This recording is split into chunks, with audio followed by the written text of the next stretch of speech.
Caitlin Clark-Angel Reese amongst stars who get reality check on CBA negotiations from WNBA legend.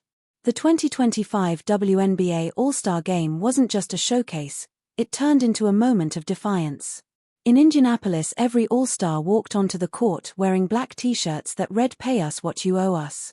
It turned the night into a protest that instantly grabbed headlines.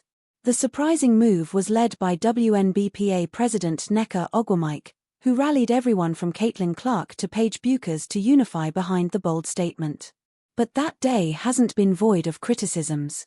In the arena, the reception couldn't have been better, with nearly 17,000 fans roaring in support.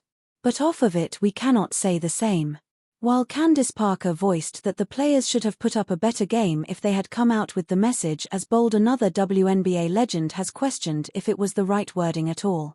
Sitting on the TFU podcast panel, Nancy "Lady Magic" Lieberman opened up by prefacing that she supports the cause players are fighting for.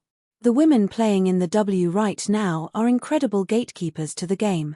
They're fighting for equality. So I will never turn on my sisters and say you shouldn't fight for equality. I'm a minority. There are a lot of minorities that are out there that are fighting every day. However, what she cannot align herself with is the way of protest that Caitlin Clark and other players chose. So all I'm going to say is how we negotiate. I would not negotiate with the t-shirt that says "Pay us what you owe us." Because in the big picture, nobody owes us anything. We're going to keep working towards that, Lieberman said. That might be a part Nafisa Collier and Kelsey Plum, among others, would disagree with. The WNBA committee has been clear that they aren't asking for a staggering figure, just a share in the revenue that they help bring. In the unrivaled founders' words, money that's made through the WNBA, which obviously is through our entertainment. Their initial goal is to get a percentage of the league, a part of the whole pie, before they consider the team's revenue. But what the players would agree on with Lieberman is demanding a share similar to their NBA counterparts. "I just saw my friend Angel say pay us what the NBA players make," the 1984 MVP said.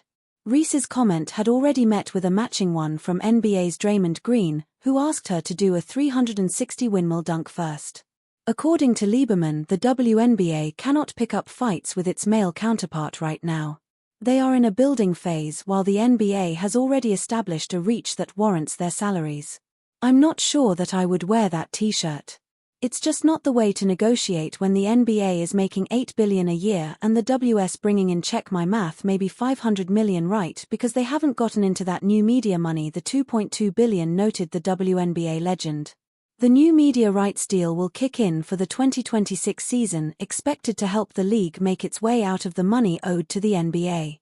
So while Lieberman feels the ways of the ask are wrong, the reason behind it is right. Drawing up a comparison, she claims she was an unpaid pioneer of the WNBA while Caitlin Clark and others are paid pioneers. This cycle of owning up to your worth will benefit the future generation. She emphasized that the sacrifices made by today's players will pave the way for future generations, predicting that in 2 decades the league stars could be earning salaries in the range of $10 million thanks to the groundwork being laid now. However, Lieberman's comments come at a time when the 2026 season itself is in danger. The league and the players have until October 31st to reach a deal. Looking at the current conditions, however, the deadline can come and go without a deal. Amidst these failing negotiations, voices apart from Lieberman have started to question the way players are protesting.